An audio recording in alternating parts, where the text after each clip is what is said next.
اعوذ باللہ من الشیطان الرجیم بسم اللہ الرحمن الرحیم ان اللہ وملائکتہ یصلون علی النبی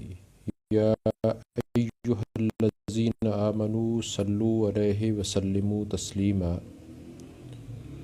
اللہم صلی علی محمد وعلی آل محمد وبارک وسلم بسم اللہ الرحمن الرحیم قل هو اللہ احد اللہ الصمد لم یلد ولم یولد ولم یکن لہ کفوا احد۔ خالق کائنات سورہ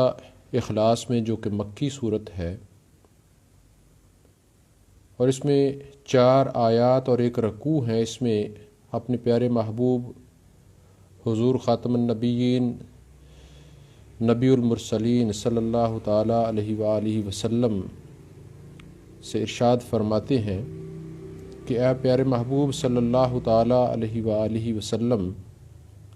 فرما دیجئے اللہ ایک ہے۔ قل هو اللہ احد،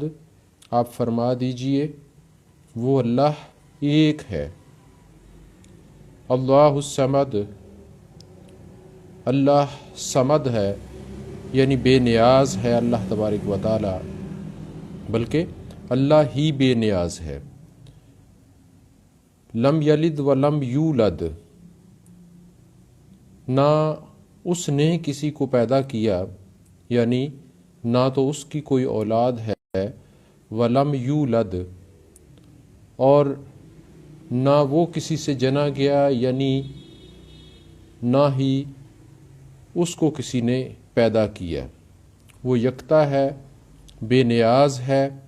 ہمیشہ سے ہے اور ہمیشہ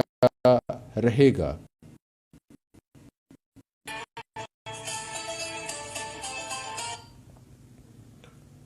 وَلَمْ يَكُنْ لَهُ كُفُوًا أَحَدٌ،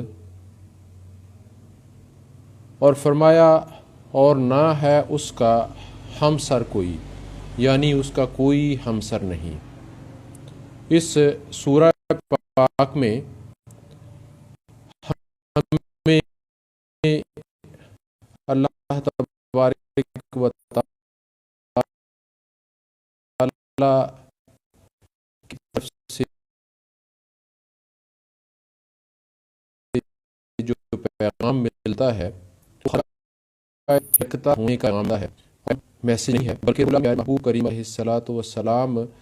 کو خود فرما رہے ہیں کہ آپ ان کو فرما دیجئے کہ اللہ ایک ہے، اس کا اللہ بے نیاز ہے، نہ اس کی کوئی اولاد ہے اور نہ وہ کسی کی اولاد ہے، اور اس کا کوئی ہمسر نہیں۔ اس لیے عزیزان گرامی قدر، یہ پیغام اللہ تبارک و تعالیٰ کی توحید اور ساتھ میں رسالت مآب صلی اللہ تعالیٰ علیہ وآلہ وسلم کی تعلیمات کے حوالے سے ہے۔ ہمارا اس حوالے سے پختہ اعتقاد ہے، پختہ یقین ہے اور ہونا چاہیے، اور ہمیں کسی بھی ایسے فرد سے، ایسے شخص سے یا ایسے گروہ سے کوئی تعلق یا ہمارا کوئی اس کے ساتھ واسطہ نہیں ہونا چاہیے جو نعوذ باللہ من ذالک فاستغفر اللہ، اللہ تبارک و تعالی کی اولاد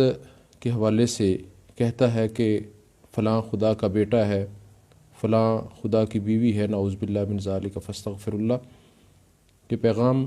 آج اسپیشلی جو ہے وہ 25 دسمبر حضرت عیسیٰ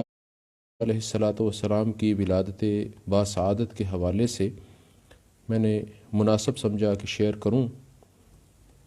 اسے اپنے دوست احباب کے ساتھ شیئر کریں۔ اللہ کریم ہمیں توحید و رسالت پہ پختہ